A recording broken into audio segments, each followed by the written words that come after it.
Ladies and gentlemen of the class of 2024, I would like to start off by congratulating all of you for successfully making it to this achievement today.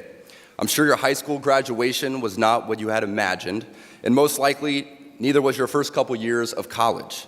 By making it to this moment through all the adversity thrown your way from COVID, I hope you learned the important lessons that suffering in this life is only temporary.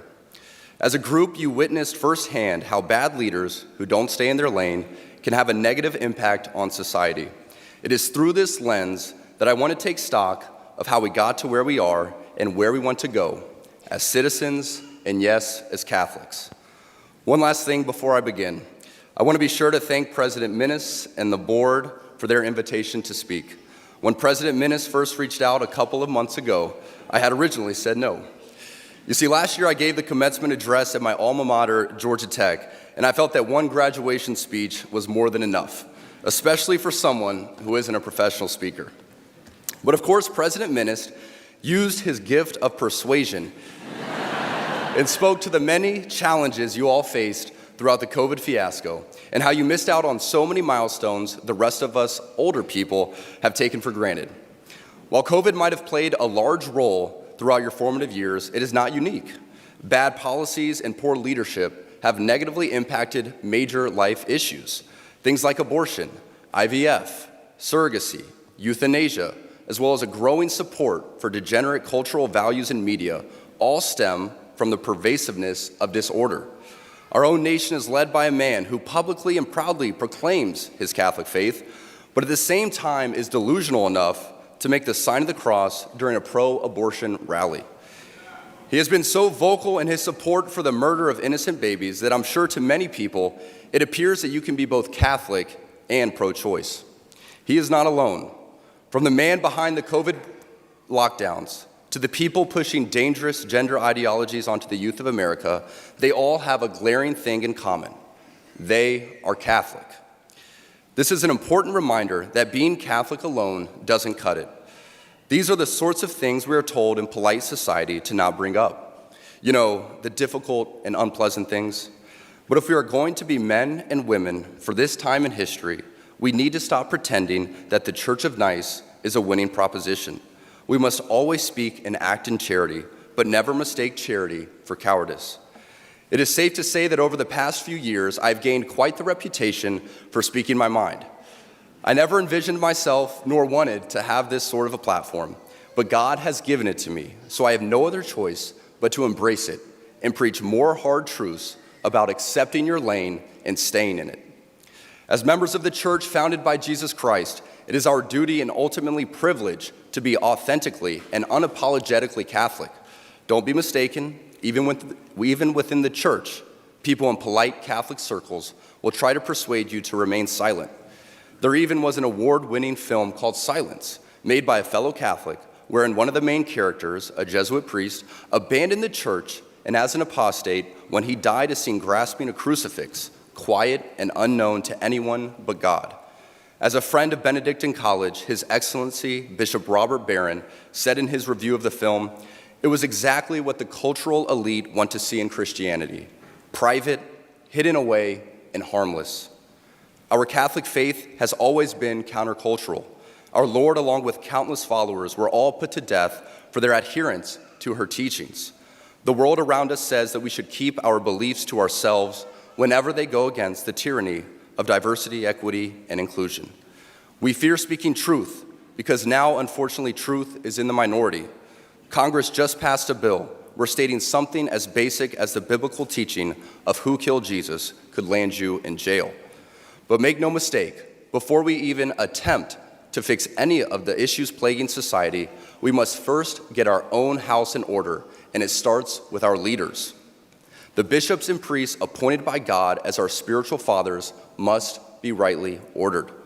There is not enough time today for me to list all the stories of priests and bishops misleading their flocks, but none of us can blame ignorance anymore and just blindly proclaim that that's what Father said. Because sadly, many priests we are looking to for leadership are the same ones who prioritize their hobbies or even photos with their dogs and matching outfits for the parish directory. It's easy for us laymen and women to think that in order for us to be holy, that we must be active in our parish and try to fix it. Yes, we absolutely should be involved in supporting our parishes, but we cannot be the source for our parish priests to lean on to help with their problems. Just as we look at the relationship between a father and his son, so too should we look at the relationship between a priest and his people. It would not be appropriate for me to always be looking to my son for help when it is my job as his father to lead him. St. Jose Maria Escriva states that priests are ordained to serve and should not yield to temptation to imitate lay people, but to be priests through and through. Tragically, so many priests revolve much of their happiness from the adulation they receive from their parishioners, and in searching for this, they let their guard down and become overly familiar. This undue familiarity will prove to be problematic every time because, as my teammate's girlfriend says, familiarity breeds contempt. St. Jose Maria continues that some want to see the priest as just another man. That is not so. They want to find in the priest those virtues proper to every Christian and indeed every honorable man: understanding, justice, a life of work, priestly work in this instance, and good manners. It is not prudent as the laity for us to consume ourselves in becoming amateur theologians so that we can decipher this or that theological teaching, unless, of course, you are a theology major. We must be intentional with our focus on our state in life and our own vocation. And for most of us, that's as married men and women. Still, we have so many great resources at our fingertips that it doesn't take long to find traditional and timeless teachings that haven't been ambiguously reworded for our times. Plus, there are still many good and holy priests, and it's up to us to seek them out. The chaos of the world is unfortunately reflected in the chaos in our parishes, and sadly, in our cathedrals too. As we saw during the pandemic, too many bishops were not leaders at all. They were motivated by fear of being sued, fear of being removed, fear of being disliked. They showed by their actions, intentional or unintentional, that the sacraments don't actually matter. Because of this, countless people died alone without access to the sacraments, and it's a tragedy we must never forget. As Catholics, we can look to so many examples of heroic shepherds who gave their lives for their people, and ultimately, the church. We cannot buy into the lie that the things we experienced during COVID were appropriate. Over the centuries, there have been great wars, great famines, and yes, even great diseases, all that came with a level of lethality and danger. But in each of those examples, church leaders leaned into their vocations and ensured that their people received the sacraments. Great saints like St. Damien of Malachi, who knew the dangers of his ministry, stayed for 11 years as a spiritual leader to the leper colonies of Hawaii. His heroism is looked at today as something set apart and unique, when ideally, it should not be unique at all. For as a father loves his child, so a shepherd should love his spiritual children too. That goes even more so for our bishops, these men who are present-day apostles. Our bishops once had adoring crowds of people kissing their rings and taking in their every word, but now relegate themselves to a position of inconsequential existence. Now, when a bishop of a diocese or the bishops' conference as a whole puts out an important document on this matter or that, nobody even takes a moment to read it, let alone follow it. No.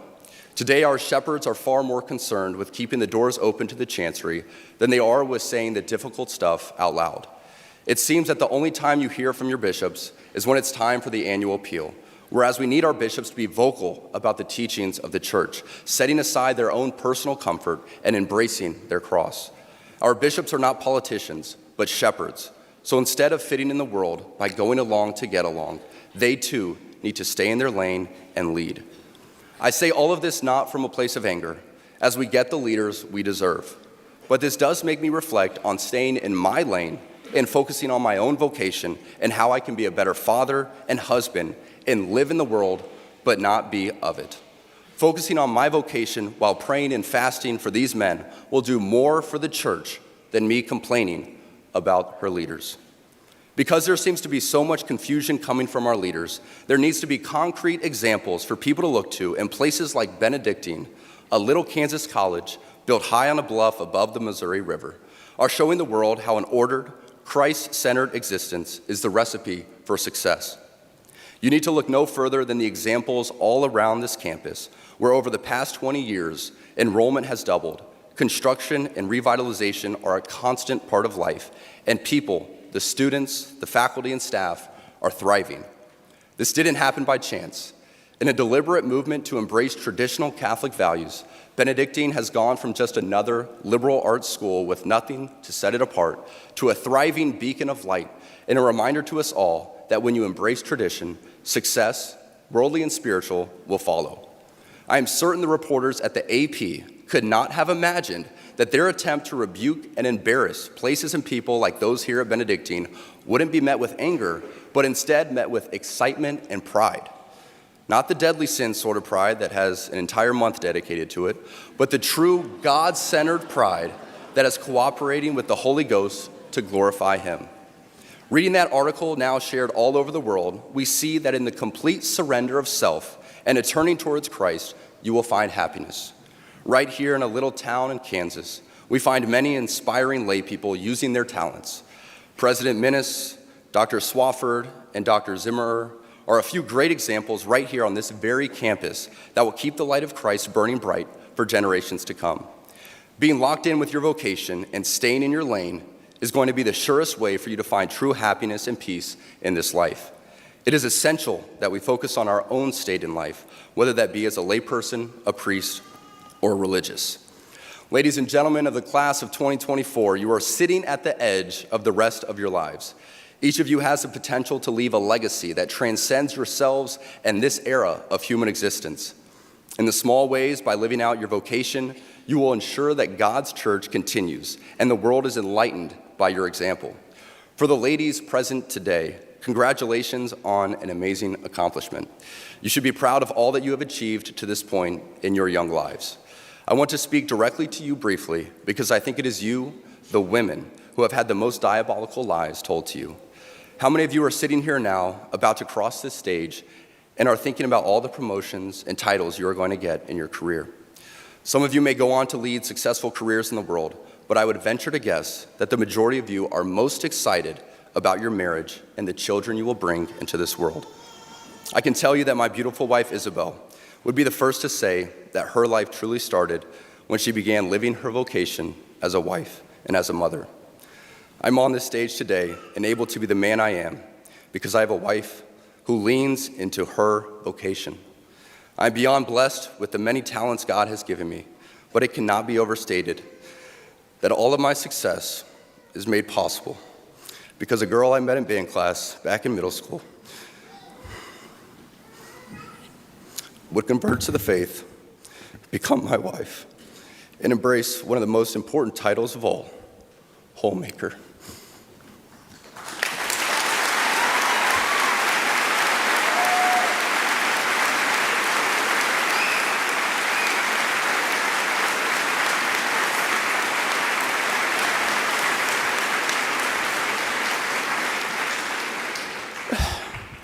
She's the primary educator to our children. She's the one who ensures I never let football or my business become a distraction from that of a husband and father. She's the person that knows me best at my core, and it is through our marriage that, Lord willing, we will both attain salvation. I say all of this to you because I have seen it firsthand, how much happier someone can be when they disregard the outside noise and move closer and closer to God's will in their life. Isabel's dream of having a career might not have come true, but if you asked her today if she has any regrets on her decision, she would laugh out loud without hesitation and say, heck no. As a man who gets a lot of praise and has been given a platform to speak to audiences like this one today, I pray that I always use my voice for God and not for myself. Everything I am saying to you is not from a place of wisdom, but rather a place of experience. I am hopeful that these words will be seen as those from a man not much older than you, who feels it is imperative that this class, this generation, and this time in our society must stop pretending that the things we see around us are normal. Heterodox ideas abound even within Catholic circles, for let's be honest, there is nothing good about playing God with having children, whether that be your ideal number or the perfect time to conceive. No matter how you spin it, there is nothing natural about Catholic birth control. It is only in the past few years that I have grown in courage to speak more boldly and directly because as I mentioned earlier, I have leaned into my vocation as a husband and father and as a man. To the gentlemen here today, part of what plagues our society is this lie that has been told to you that men are not necessary in the home or in our communities. As men, we set the tone of the culture, and when that is absent, disorder, dysfunction, and chaos set in. This absence of men in the home is what plays a large role in the violence we see all around the nation. Other countries do not have nearly the same absentee father rates as we find here in the U.S., and a correlation could be made in their drastically lower violence rates as well. Be unapologetic in your masculinity, fighting against the cultural emasculation of men. Do hard things. Never settle for what is easy. You might have a talent that you don't necessarily enjoy, but if it glorifies God, maybe you should lean into that over something that you might think suits you better. I speak from experience as an introvert who now finds myself as an amateur public speaker and an entrepreneur, something I never thought I'd be when I received my industrial engineering degree. The road ahead is bright. Things are changing, society is shifting, and people, young and old, are embracing tradition. Not only has it been my vocation that has helped me and those closest to me, but not surprising to many of you, should be my outspoken embrace of the traditional Latin Mass. I've been very vocal in my love and devotion to the TLM and its necessity for our lives. But what I think gets misunderstood is that people who attend the TLM do so out of pride or preference. I can speak to my own experience, but for most people I have come across within these communities, this simply is not true. I do not attend the TLM because I think I am better than others, or for the smells and bells, or even for the love of Latin. I attend the TLM because I believe, just as the God of the Old Testament was pretty particular in how he wanted to be worshiped, the same holds true for us today. It is through the TLM that I encountered order and began to pursue it in my own life. Aside from the TLM itself, too many of our sacred traditions have been relegated to things of the past, when in my parish, things such as Ember Days, days when we fast and pray for vocations and for our priests, are still adhered to. The TLM is so essential that I would challenge each of you to pick a place to move where it is readily available. A lot of people have complaints about the parish or the community, but we should not sacrifice the Mass for community. I prioritize the TLM even if the parish isn't beautiful, the priest isn't great, or the community isn't amazing. I still go to the TLM because I believe the holy sacrifice of the Mass is more important than anything else. I say this knowing full well that when each of you rekindle your knowledge and adherence to many of the church's greatest traditions, you will see how much more colorful and alive your life can and should be. As you move on from this place and enter into the world, know that you will face many challenges. Sadly, I'm sure many of you know of the countless stories of good and active members of this community who, after graduation and moving away from the Benedictine bubble, have ended up moving in with their boyfriend or girlfriend prior to marriage. Some even leave the church and abandon God. It is always heartbreaking to hear these stories, and there's a desire to know what happened and what went wrong. What you must remember is that life is about doing the small things well, setting yourself up for success, and surrounding yourself with people who continually push you to be the best version of you. I say this all the time, that iron sharpens iron. It's a great reminder that those closest to us should be making us better. If you are dating someone who doesn't even share your faith, how do you expect that person to help you become a saint? If your friend group is filled with people who only think about what you're doing next weekend and are not willing to have those difficult conversations, how can they help sharpen you? As you prepare to enter into the workforce, it is extremely important that you actually think about the places you are moving to. Who is the bishop? What kind of parishes are there? Do they offer the TLM and have priests who embrace their priestly vocation? Cost of living must not be the only arbiter of your choices, for a life without God is not a life at all, and the cost of salvation is worth more than any career. I'm excited for the future, and I pray that something I have said will resonate as you move on to the next chapter of your life. Never be afraid to profess the one holy, Catholic, and apostolic church, for this is the church that Jesus Christ established, through which we receive sanctifying grace. I know that my message today had a little less fluff than is expected for these speeches, but I believe that this audience and this venue is the best place to speak openly and honestly about who we are and where we all want to go, which is heaven. I thank God for Benedictine College and for the example it provides to the world. I thank God for men like President Minnis who are doing their part for the kingdom. Come to find out, you can have an authentically Catholic college and a thriving football program.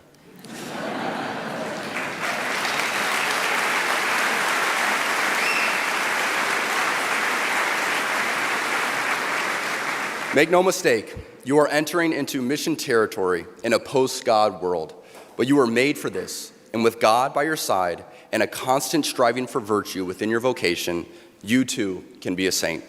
Christ is King to the heights.